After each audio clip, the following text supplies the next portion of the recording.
எங்கள் சேனலுக்கு வரவேற்கிறோம். இன்று மஞ்சள் சாகுபடி, நடவு, வளர்ப்பு மற்றும் அறுவடை பற்றி நீங்கள் தெரிந்து கொள்ள வேண்டிய அனைத்தையும் பற்றி பேசப் போகிறோம்.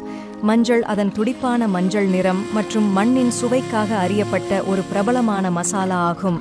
மேலும் இது சமையல், அழகு பொருட்கள் மற்றும் பாரம்பரிய மருத்துவத்தில் பரவலாக பயன்படுத்தப்படுகிறது.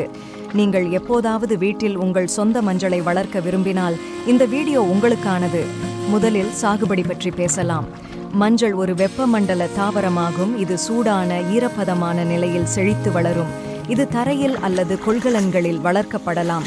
இது அனைத்து வகையான தோட்டக்காரர்களுக்கும் ஒரு பல்துறை விருப்பமாக அமைகிறது.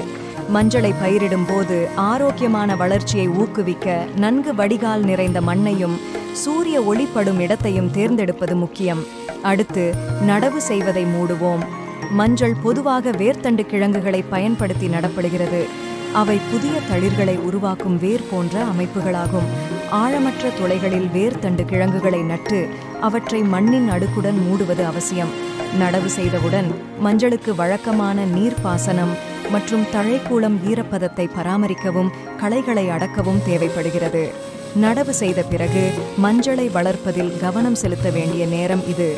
இந்த ஆலைக்கு நிலையான நீர்ப்பாசனம், சூடான வெப்பநிலை மற்றும் கடுமையான காற்றிலிருந்து பாதுகாப்பு தேவைப்படுகிறது.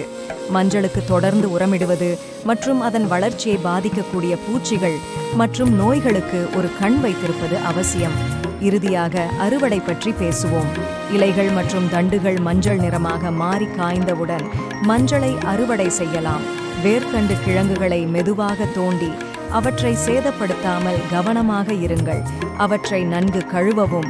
அறுவடைக்கு பிறகு வேர்த்தண்டு கிழங்குகளை புதியதாகவோ உலர்த்தியோ அல்லது தூளாகவோ பல்வேறு பயன்பாடுகளுக்கு பயன்படுத்தலாம். நம்ம சேனலை இன்னும் சப்ஸ்கிரைப் பண்ணலனா சப்ஸ்கிரைப் பண்ணிக்கோங்க. நன்றி, வணக்கம்.